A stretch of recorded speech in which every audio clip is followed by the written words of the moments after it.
Good afternoon. I am Charu Rungta with the presentation on the topic FEMA Act with my co-members Ayushi Jain, Garima Lakhotia and Mansi Rungta. So first, what is FEMA Act? FEMA Act was introduced in 1999 and it was replaced by the Foreign Exchange Regulation Act, that is FERA.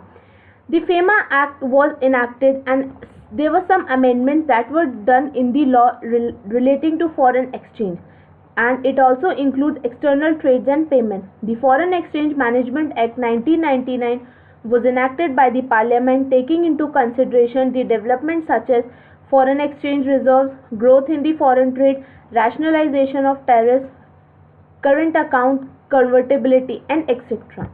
Now, applicability of the FEMA Act. It is applicable to whole India.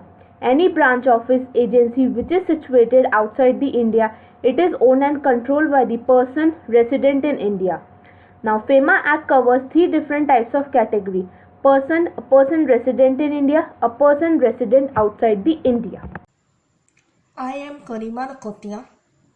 In FEMA Act, person include an individual, a active, Hindu undivided family, a company, a firm, an association of person or body individual, whether incorporated or not, take any agency office or plan, own or controlled by such person. Second, person resident in India. A person who is residing in India for more than 182 days during the preceding financial year. However, two categories of persons are excluded. First category includes any person who has gone out of India or who stayed outside India for or taking up employment outside India or for carrying on outside India a business or vocation. The second category of person which has been excluded from the definition of person as resident in India includes a person who has come to stay or stayed in India in either case otherwise than for or taking up employment in India or for carrying on in India a business or vocation in India, or for any other purpose in such circumstances as would indicate its intention to stay in India for an uncertain period. FEMA provides free transaction on current account subject to reasonable restrictions that may be imposed. Second, capital account transaction realization of export proceeds.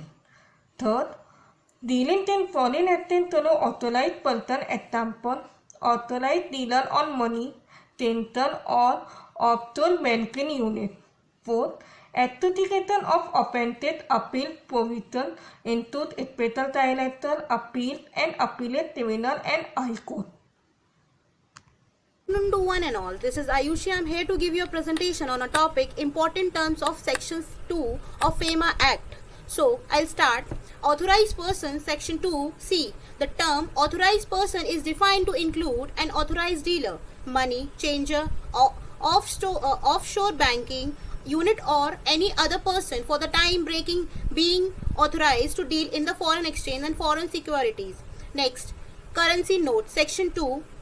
First, currency note means includes cash in form of coins and bank notes. In fact, it means money and such banks, note and paper money as are authorized by the law and circulate from hand to hand as a medium of exchange.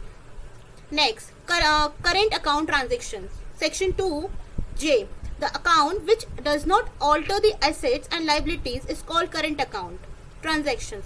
In other words, we can say like it means a transaction other than capital amount. Transaction include payment due to connection with foreign trade, other current business, services, and short-term banking credits.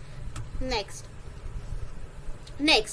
come prohibition of drawal of foreign exchange for the certain transactions. First comes remittance of our lottery winning. Second, remittance of income from racing, riding, etc. or any other hobby.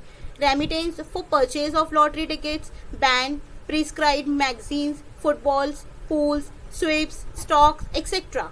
Third, Fourth, payment of commission on export made towards equity investment in the joint ventures, wholly owned subsidiaries abroad of India's company.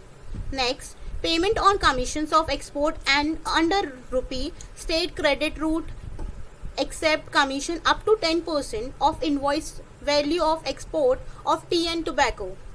Next, payment related to callback services of telephone, remittance of interest income on fund held into residence, special rupee scheme. Thank you. Good morning. I am Mansi Rungta. Next is penalty and punishment. Section 34 prescribe for the penalty on any person on whom any prohibitory order has been served under Section 10 pays, delivered, transfer or otherwise deals with in any manner whatsoever any article or currency or security, whether Indian or foreign, in contravention of such prohibitory order, he shall be punished with the imprisonment for terms which may be extended for 3 years or fined with the both. The court trying such contravention may also impose on the person convicted an additional fine equivalent market value.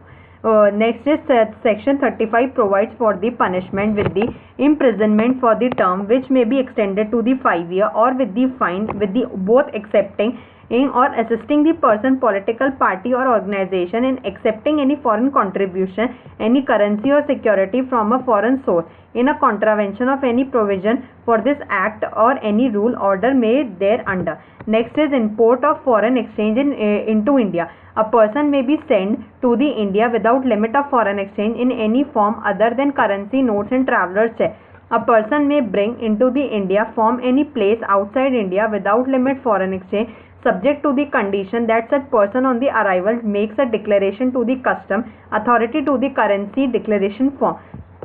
Not necessary whether the aggregate value of foreign exchange in the form of currency notes, bank notes, traveller checks bought in the person at 1-2 times does not exceed under US dollar 10,000 on aggregate value foreign currency notes on only brought in by such person at any time does not exceed US dollar 5,000.